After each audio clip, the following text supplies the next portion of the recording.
তো আপনারা তো হেলথ সায়েন্সের সাথে জড়িত আছেন, মানুষকে বাঁচানোর কাজ করেন, তাই না? আমি ওখানে আপনাদের দেখিয়েছিলাম, তো আমি একজন সুস্থ ব্যক্তি ছিলাম, মানে ফিজিক্যালি মেন্টালি ফিট। তো আমার সারা শরীর ম্যাপ করে আমি তার আগে বোম্বেতে বড় বড় হসপিটালে দেখিয়েছি, মানে Lilavati, Wockhardt, star, Apollo hospital, Kokilaben.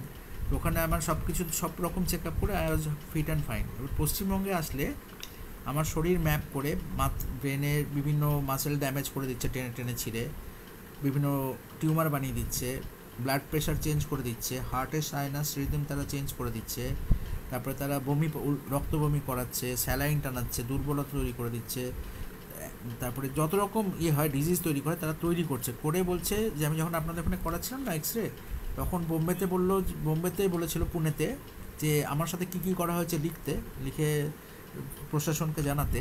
তো ওখানে সেটা শরীরের মধ্যে ডিজিজ লিখে দিচ্ছে, মানে বাংলায় তো 10 কোটি লোক বাস করে অ্যাপ্রক্সিমেটলি। ওরা মানুষকে বিভিন্ন রকম ডিজিজ মানে রোগ সৃষ্টি করে মানুষের গায়ে ওটা তারা আর্টিফিশিয়ালি ক্রাফট করে দিচ্ছে, তাতে প্রচুর মানুষের মৃত্যু হচ্ছে, তাতে ওদের কিছু যায় আসে না।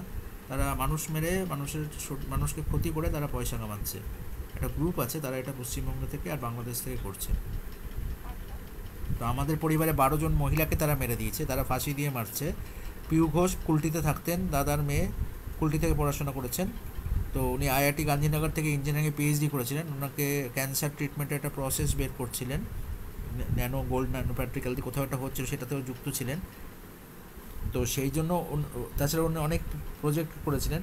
এবার ওকে ফাঁসি দিয়ে ঝুলিয়ে মারার আগে 10 বছর আগে মমতা ব্যানার্জির বাড়িতে গিয়ে বলা হয়েছে, মাননীয় মুখ্যমন্ত্রী মহাশয়ের বাড়িতে গিয়ে বলা হয়েছে, সকল এমপিএলএকে যতজনকে আশেপাশে থাকে তাদেরকে বলা হয়েছে, তারা কেউ গুরুত্ব দিল না, ওনাকে ফাঁসি দিয়ে ঝুলিয়ে মেরে দিলেন।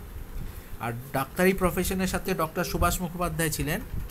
তো ডক্টর সুভাষ মুখোপাধ্যায় একজন ডাক্তার যিনি টেস্ট টিউব বেবি বের করেছিলেন। তো তাকে যাতে তার নামটা যাতে সারা পৃথিবীতে নোবেল প্রাইজ না পায়, তো তার কাজটা প্রথমে ভণ্ড করা হয়েছিল, তারপরে তাকে ফাঁসিতে ঝুলিয়ে মেরে দেওয়া হয়েছিল। মেরে দিয়ে তাকে এক ডক্টরকে মত বলে মুভি বানিয়ে দিয়েছে, বুঝলেন তো? যারা মানে আমাকেও ফাঁসিতে ঝোলানো, আমি একজন ইঞ্জিনিয়ার, আমাকেও ফাঁসিতে ঝোলানো হয়েছিল।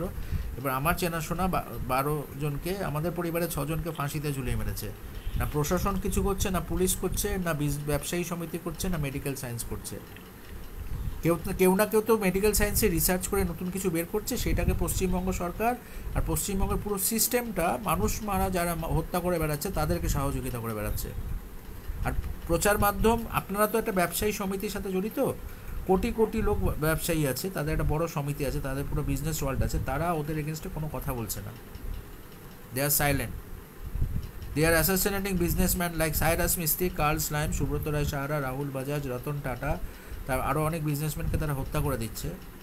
But the entire business community are silent for last 50 years or more than that against those anti social and terrorist.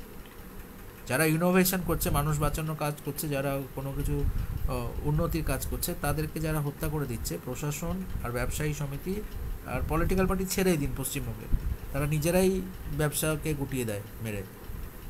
তারা তো ব্যবসা বন্ধ করেই আন্দোলন করে জিতে, মানে সন্ত্রাসবাদীদের সহযোগিতা, মানে destruction is a part of a terrorism. তো they use to destroy government assets and government organisations asset, and they use to destroy industry. তো সেটা আমার উপর প্রয়োগ করা হয়েছে, মাল্টি অর্গাল ফেরির উপর। তো আমি আপনাদের লিখে জানাতে চাই, আমি করোনা ভাইরাসের এফআইআর করেছিলাম 2006-এ, মুম্বাই থেকে, আনন্দ মাহেন্দ্রার ফোন থেকে, আমার নিজের ফোন থেকে, 022324028849। আনন্দ মাহেন্দ্রা মানে মাহেন্দ্র অ্যান্ড মাহেন্দ্রা গ্রুপের যিনি চেয়ারম্যান ম্যানেজিং ডাইরেক্টর, ওনার ফোন থেকেও আমি করেছিলাম, ওনার ইমেল থেকে করেছিলাম। আর জার্মানিতে ফেডারেল ব্যুরো অফ ইনভেস্টিগেশনে জয়েন করেছিলাম, আমার এমপ্লয়ি আইডি হচ্ছে 151072। সেখানেও আমি করোনা ভাইরাস বলে একটা ভাইরাস ছড়িয়ে মানুষ মারা হবে, আর কোটি কোটি 10,000 থেকে 20,000 কোটি টাকা প্রতিদিন কামানো হবে। তো সেটা আমি ফেডারেল ব্যুরো অফ ইনভেস্টিগেশনকে জানিয়েছিলাম, কিন্তু আমাকে আইসোলেট করে দিয়ে আমার সারা শরীরে রোগ সৃষ্টি করছে, দুর্বলতা সৃষ্টি করছে, মাসেল অ্যান্ড বডি ড্যামেজ করে দিচ্ছে, যে কোনো পার্টস মানে ব্রেন, যে কোনো অর্গান ড্যামেজ করছে, করে ওরা সেটা মজা পেয়ে যাচ্ছে। মানে তারা একটা নাম দিচ্ছে, এটা লক জয়েন্ট, এটাকে সাইনাসাইটিস বলে, এটাকে কোলাইটিস বলে, রোগ সৃষ্টি করছে, আর সেগুলোতে আমি অসুস্থ হয়ে পড়ছি, আমার ফাইন্যান্সিয়াল কন্ডিশন ড্রেন করে নিচ্ছে। ওরা আমাকে সুস্থ রাখার জন্য আমাকে অসুস্থ করছে, আর আমার অর্থনৈতিক ক্ষতি করছে, শারীরিক আর অর্থনৈতিক ক্ষতি করে বেড়াচ্ছে। তো 140 কোটির দেশে যে বড় বড় ব্যবসায়ী সমিতি আছে, কোটি কোটি দোকান আছে, তারা সকলে মিলে এর এগেনস্টে ইন্টারন্যাশনাল একটা পিটিশন ফাইট করলে এই সন্ত্রাসবাদটাকে আটকানো যেতে পারে। হ্যাঁ হ্যালো। হ্যাঁ বলুন। আপনি ফাইনালি কি বলতে চাইছেন দাদা? আমি যেটা বললাম আপনার সাথে কল কনভারসেশনটা আমি রেকর্ড করলাম, আমি ইউটিউবে তুলে দিচ্ছি, আপনি আরেক 10 বার একটা দেখবেন, আপনি এটা দেখবেন, আমি ইউটিউবে তুলে দিচ্ছি ঠিক কনভারসেশন, আছে, আমরা দেখবো। একটু দেখবেন। কেন সন্ত্রাসবাদকে সহযোগিতা করাটা মানে অপরাধ যে করে আর অপরাধ যে সহে তব ঘৃণা তারও যেন তৃণ সমদয়, এটা রবীন্দ্রনাথ ঠাকুর লিখেছিলেন তো। মানে যারা অপরাধটাকে সহ্য করে, অপরাধটা সহ্য করে পয়সা কামাতে সাহায্য করে তাদেরকেও একই রকম ট্রিটমেন্ট করা উচিত। ঠিক আছে স্যার, আমি সেটা আপনার বুঝতে পেরেছেন তো? সেটা তো হ্যাঁ, হ্যাঁ, হ্যাঁ, হ্যাঁ। সেটাকে আটকানোর জন্য, হ্যাঁ, তো সেটা আপনারা দেখুন, দেখে সেটা যাতে প্রচার মাধ্যম তো প্রচার করছে না, তারাও সন্ত্রাসবাদীকেই সহযোগিতা করছে। হার্ট অ্যাটাকের অ্যাপ্লিকেশন বানালে সেটাকে আটকানোর চেষ্টা করছে না। তাদের সচিন তেন্ডুলকারের বাবা মারা ঠিক আছে যাক, দাদা, আমি ভারতের প্রেসিডেন্টকেও হার্ট অ্যাটাক করাচ্ছে তারা, আর ভারতের প্রেসিডেন্টকেও তারা ব্রেন স্ট্রোক করাচ্ছে, বুঝলেন তো? তো তারা ঠিক আছে, তারা রাখছি, ঠিক আছে ঠিক আছে, দাদা। হ্যাঁ ঠিক আছে।